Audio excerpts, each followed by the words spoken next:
You may have seen the headlines and assumed this was just another tech policy debate, another regulatory clash between Ottawa and Silicon Valley. But that surface-level view misses what actually transpired. What Canada has done here is not just a minor tweak, not a symbolic gesture, nor a nationalist flourish meant to score political points. It was a fundamental decision about power. Once you understand that, you'll see why the response from the American tech world has been so sharp, anxious, and revealing. For years, we were told that the digital economy knew no borders. Data flowed freely. Innovation was all about moving fast, and regulation was nothing but a burden. Governments, we were told, should stay out of the way. This narrative, which always sounded modern and inevitable, quietly served a much older purpose. It concentrated power. It allowed a small group of corporations, mostly based in the United States, to decide where data is stored, who has access to it, and which legal system governs it. Canada lived within that system for a long time, just like most other nations. We were told this was the price of participating in the future. What actually happened, however, sounds simple enough. The Canadian government decided to expand its strategy on AI and computational resources.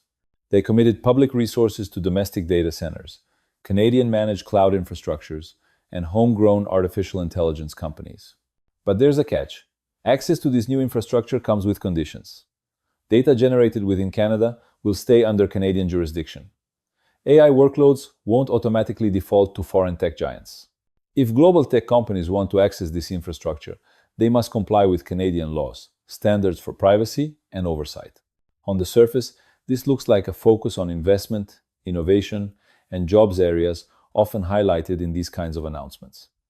But what's left out in that framing is the deeper shift. The real issue here is not simply about compute capacity or cloud contracts. The real issue is control over data. In a world where data has become the raw material of economic dominance, who holds that power is crucial. Under U.S. law, American authorities have the right to access data stored by U.S. companies, even if it's held abroad.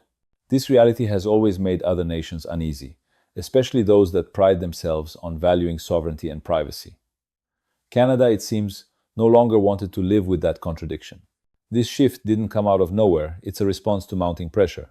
When trade disputes escalate, when tariffs are used as leverage, and when digital services taxes are framed as hostility, countries learn an important lesson.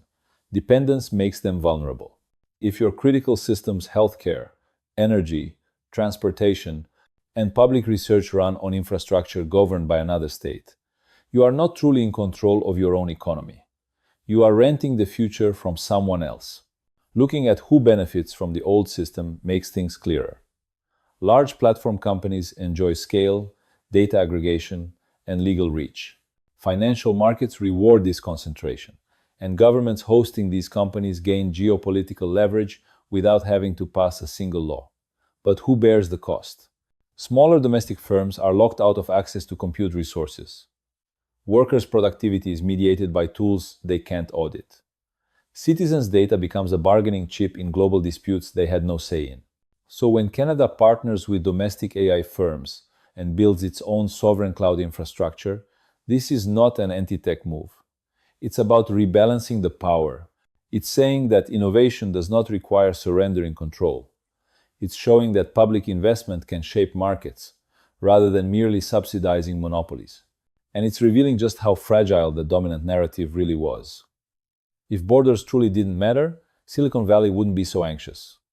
If this was simply symbolic, markets would hardly react. The media often misses this key point because it's more focused on drama than on structure. It asks whether Washington is angry, whether tech stocks are dipping, or whether world leaders are trading sharp words. What it rarely asks is, who owns the infrastructure that shapes our daily lives? Under whose laws does our digital existence operate? Those are the more difficult questions. They push us to confront how capitalism organizes power, not just profit. The larger lesson here is both simple and uncomfortable. Digital dependence was never neutral. It was a political economy choice that concentrated power and weakened democratic control. Canada's move shows that another way is possible, but it also shows just how much resistance emerges the moment that path is taken seriously. When Canada takes steps to partner with domestic AI firms and develop its own sovereign cloud infrastructure, it's not simply rejecting foreign technology or turning its back on global innovation. What's happening here is a deeper, more structural shift, a recalibration of power in a digital economy that has long been tilted in favor of a few massive corporations. The primary issue isn't even about innovation or compute power, it's about control. Data is the raw material of economic power today, and control over it is what truly matters. For decades, the narrative was clear. Data is free-flowing, uncontained by borders, and innovation happens wherever it is unfettered by regulation. That story served to consolidate power, centralizing control of data in the hands of US-based corporations. These companies were able to dictate where data resided, who had access to it, and under what legal framework it would be governed. This arrangement worked for those at the center, but it left the rest of the world at a distinct disadvantage, particularly when it came to privacy and sovereignty. The real problem is not just access to compute infrastructure, as Canada's move shows us. It's about whether we are willing to cede the power over the digital systems that define our economies and lives to a small group of multinational corporations. These companies have the power to access our data, interpret it, and profit from it regardless of where it resides in the world. And that's something that most countries, including Canada, are no longer willing to accept. Canada's decision to build its own infrastructure is a direct challenge to that power imbalance. Canada's response isn't about resisting technology or progress, it's about making sure that technological advancement doesn't come at the cost of national sovereignty. It's about asserting control over the systems that underpin the economy, rather than surrendering that control to distant corporations that hold the reins on everything from healthcare to transportation to the very data that powers it all. This is about making sure that innovation happens within a framework of accountability and oversight, where national interests, not foreign interests, shape the direction of progress. But why does this matter to global tech giants, particularly those based in the United States? The answer is simple. Their dominance relies not only on superior products, but also on their default position. In the old system, companies like Google, Amazon, and Microsoft did not have to compete for market share because their services became the default for any country looking to access cloud infrastructure or AI capabilities. With countries like Canada now looking to create their own domestic alternatives, that default status is no longer guaranteed. If other countries follow suit, the entire business model that Silicon Valley has been built upon starts to look less inevitable. Suddenly, the rules of the game are changing, and the power dynamic shifts in favor of nations, not corporations. This isn't just about Canada standing up for its own interests. It's about challenging a global system that has been deeply embedded in the infrastructure of the digital economy. When countries, particularly democratic ones, start to realize that their data and digital systems are governed by foreign entities, they begin to understand just how fragile their sovereignty really is. Canada's decision is a bold step toward regaining control over that infrastructure, and in doing so, reasserting its independence in the digital age. The idea that data sovereignty is somehow a form of protectionism is one of the key narratives being pushed by those who stand to lose the most from this shift. Critics argue that what Canada is doing is bad for innovation, that it stifles growth and hinders global progress. But that argument fails to address the fundamental issue, the concentration of power in the hands of a few corporations. By creating its own domestic infrastructure, Canada is not just ensuring its data remains under Canadian jurisdiction, it's also providing an environment where local businesses can flourish, where talent doesn't have to leave the country to thrive, and where public institutions can shape the future of technology without being beholden to foreign entities. This isn't about building a wall around Canada or retreating from the global stage. Canada is still committed to global research, trade, and collaboration. What it's refusing is unilateral exposure to foreign powers, particularly when it comes to its most critical infrastructure. This is the difference between openness and vulnerability. What Canada is doing is asserting that a country's most important data and infrastructure should not be controlled by foreign interests, but by the nation itself, in service to its own democratic goals. It's easy to dismiss this as a one-off reaction, or to frame it as a political maneuver. But the broader implications of Canada's decision are far-reaching. This isn't just about technology. It's about the future of power and governance in a digital world. And the world is watching closely to see whether Canada's move will serve as a template for others or whether it will be an isolated case that ultimately fades into the background. Canada's decision to assert control over its own digital infrastructure is not just a technical or regulatory move, it's a bold statement about the nature of power in the digital age. By refusing to allow foreign tech giants to dictate the rules of the game, Canada is making a significant step toward redefining its relationship with the digital economy. This is a move not just to protect national interests, but to reshape the very framework that governs the global flow of data, AI, and cloud services. One of the core arguments against this shift is that it risks creating inefficiencies. Critics argue that maintaining domestic infrastructure is expensive and redundant. They suggest that Canada is acting out of a misguided sense of nationalism and protectionism, with little regard for the broader implications for innovation and global cooperation. But this view misses the larger picture. The real cost of the current system is not inefficiency, it's fragility. When digital infrastructure is controlled by a handful of global players, national economies are vulnerable to geopolitical shifts, policy changes, and the whims of foreign corporations. This is a vulnerability that Canada, along with other countries, is increasingly unwilling to tolerate. To truly understand the stakes, we need to step back and consider what's at risk when a country cedes control over its digital infrastructure. It's not just about access to cloud storage or AI tools.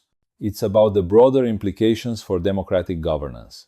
Data is the lifeblood of the modern economy, and the decisions made by tech companies on how that data is collected, stored, and used have profound consequences for everything from privacy to human rights. When that power is concentrated in the hands of a few companies, it's no longer just about consumer choice. It's about the ability to shape the rules that govern people's lives. Canada's decision to build its own infrastructure is an acknowledgement that this power should not rest in the hands of a few corporations, but rather with the people and institutions that are accountable to the public. By ensuring that critical data remains under Canadian jurisdiction, Canada is ensuring that it has the ability to hold tech companies accountable. It is also making a statement about what kind of future it wants to build, one where innovation happens in the service of public good, not private profit. What's truly revealing about this shift is the backlash it has provoked. Silicon Valley is used to operating with a near monopoly on global digital infrastructure. It's a system that benefits them tremendously, financially, geopolitically, and culturally. For decades, the narrative around the digital economy was built on the premise that borders don't matter, that innovation thrives in an environment free from regulation and interference. But as soon as that narrative is challenged, the response is swift and intense. The fact that such a strong reaction has come from American tech companies tells us everything we need to know about the stakes. If borders truly didn't matter, if this was just another regulatory dispute, then there wouldn't be this level of anxiety. The sharp response from Silicon Valley reveals just how much their dominance relies on maintaining the status quo. If other countries follow Canada's lead, the entire model that Silicon Valley has relied on for decades could start to crumble. The once inevitable dominance of US-based tech firms could be questioned, and other nations could begin to shape their own futures, independent of foreign tech giants. But this shift is about more than just the balance of power between nations. It's also about the long-term sustainability and resilience of the global digital economy. The current system, where a few companies control the majority of data and infrastructure, is fragile. A single policy change, a trade dispute, or a geopolitical crisis can suddenly disrupt the systems that millions of people rely on every day. This is not the mark of a robust, resilient system, it's a sign of dependency. And Canada's decision to build its own infrastructure is a bet that resilience matters more than short-term convenience or appeasement. This is why Canada's move isn't just about protecting its own interests. It's about setting a new standard for how digital infrastructure should be governed. It's about creating a model where innovation and public good can coexist, where the development of new technologies doesn't come at the cost of national sovereignty and accountability. It's about showing that it is possible to create a digital economy that serves the public, rather than one that is solely driven by the interests of a few large corporations. Canada's decision may be just the beginning. Other countries are closely watching what happens next. If Canada's experiment succeeds, it could open the door for other nations to assert their own sovereignty over digital infrastructure and reshape the global digital economy in ways that prioritize public good over private profit. The question now is not whether digital borders exist, it's who controls them and for what purpose.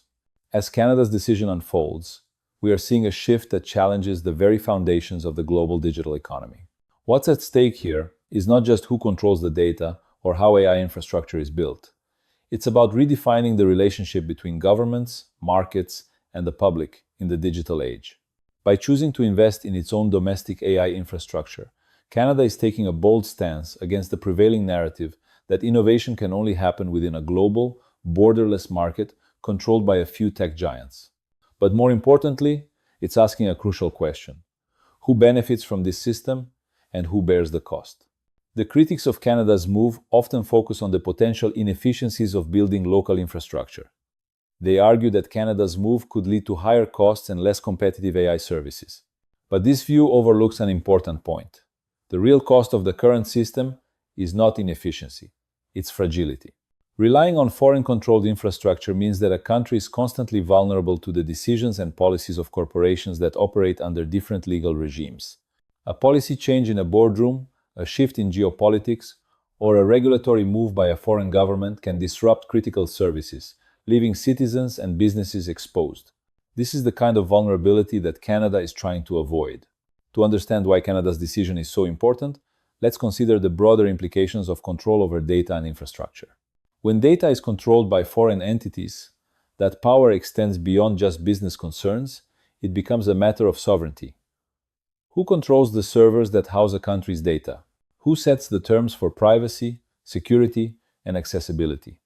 These questions may seem abstract, but they have very real consequences for the lives of citizens. When decisions about how data is governed are made outside of a country's borders, that country loses the ability to ensure that its citizens' rights are respected. The consequences of this lack of control are often invisible, but they are no less real. Canada's move to create its own sovereign cloud infrastructure is not about isolating itself from the global economy. It's about asserting that sovereignty over digital systems is just as important as sovereignty over physical borders. The country is sending a clear message.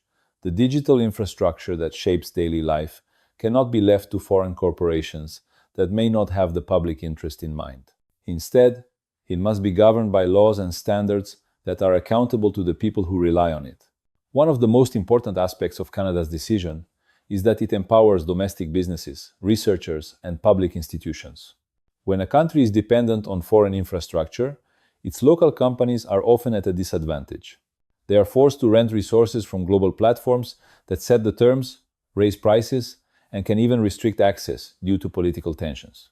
By creating its own infrastructure, Canada is ensuring that domestic firms, particularly in AI and data science, can access the resources they need without having to depend on foreign companies. This shift creates new opportunities for Canadian startups and strengthens the national economy. It also fosters innovation within the country, as local firms and institutions no longer have to compete on unequal terms with multinational giants. For the workers in these industries, Canada's move is equally significant. By investing in domestic infrastructure, the country is ensuring that talent does not have to leave the country in order to work with cutting-edge technology. This is a critical factor for the future of innovation. High-skilled workers in the tech industry often move to where the most advanced infrastructure is located. When that infrastructure is controlled by foreign companies, workers in Canada may find themselves without the resources they need to stay competitive. But with a sovereign cloud, the talent can remain within the country, contributing to the local economy and strengthening domestic capabilities. This move also signals a broader shift in how we think about the relationship between public investment and technological development. For years, the dominant narrative was that governments should stay out of the way of innovation, leaving it to the private sector to drive progress. But the reality is that public investment in infrastructure has long been a driver of technological advancement. Highways, power grids, the early internet, all of these were built with public funds, and they were essential to the growth of the digital economy. So why should AI infrastructure be any different? By investing in this area, Canada is making sure that the benefits of technological innovation are not just concentrated in the hands of a few large corporations, but are shared more broadly across society. When we step back and look at the big picture, it becomes clear that Canada's move is not just about protecting its own interests, It's about setting a new standard for how digital economies should be governed. It's about challenging the assumption that innovation can only thrive in a market dominated by a few large companies. It's about showing that it is possible to have a thriving tech ecosystem without sacrificing sovereignty or accountability. And it's about ensuring that the benefits of technological progress are distributed in a way that benefits the public, not just shareholders. In this sense, Canada's decision is not just a national issue, it's a global one. Other countries are watching closely to see how this experiment unfolds. If Canada's move proves successful, it could inspire other nations to follow suit, creating a more decentralized global tech landscape, where power is not concentrated in the hands of a few firms, but distributed more evenly across borders. This shift could fundamentally alter the dynamics of the digital economy, ensuring that the future is shaped by many voices, not just a few. As Canada's bold decision to assert control over its digital infrastructure continues to unfold, the ramifications are becoming clearer, not only for Canada, but for the global tech landscape as well.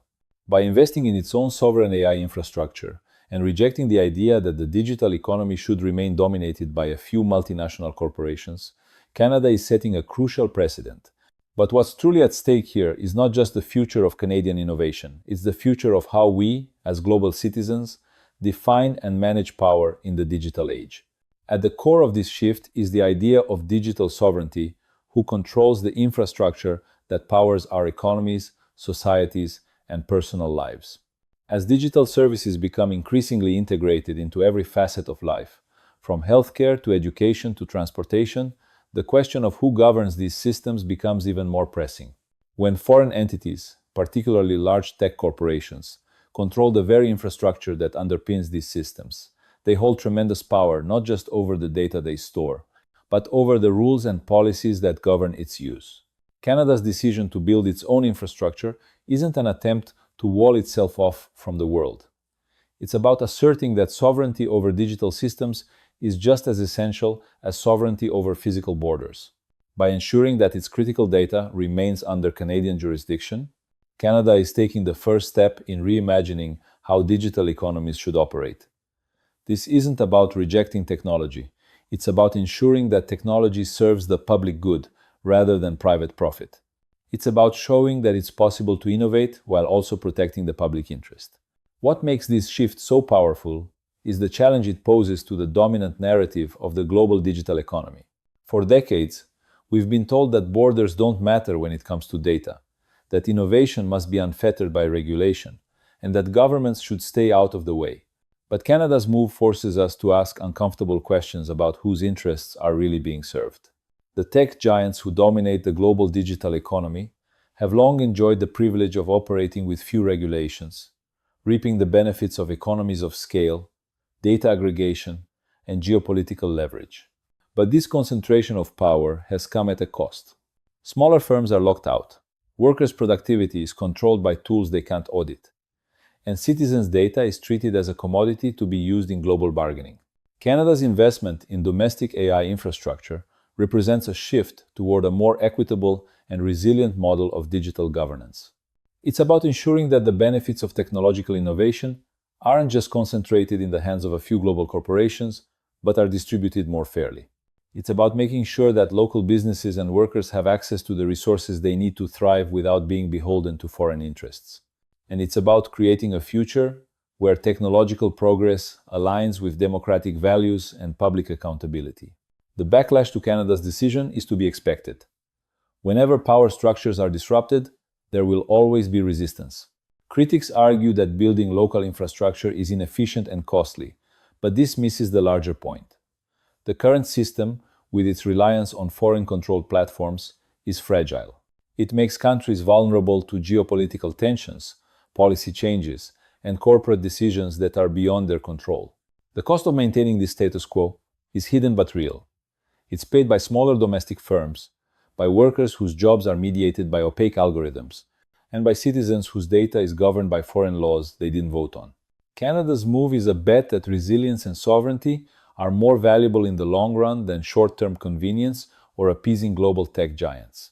It's a bet that public investment in infrastructure, particularly in the digital realm, is essential to ensuring that technology serves the people, not just corporate interests.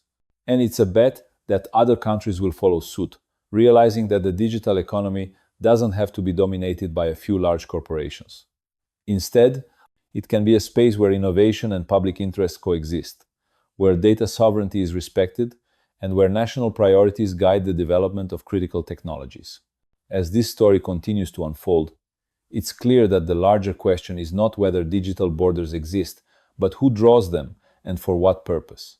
Canada's decision challenges the assumption that the digital economy must always be governed by the interests of the largest and most powerful corporations. It suggests that sovereignty and accountability are not just possible in the digital age, they are essential. This moment is about more than just Canada. It's a wake-up call for other countries to start thinking about their own digital sovereignty, to consider whether they want to continue renting their future from foreign companies or whether they want to take control of their own technological destiny.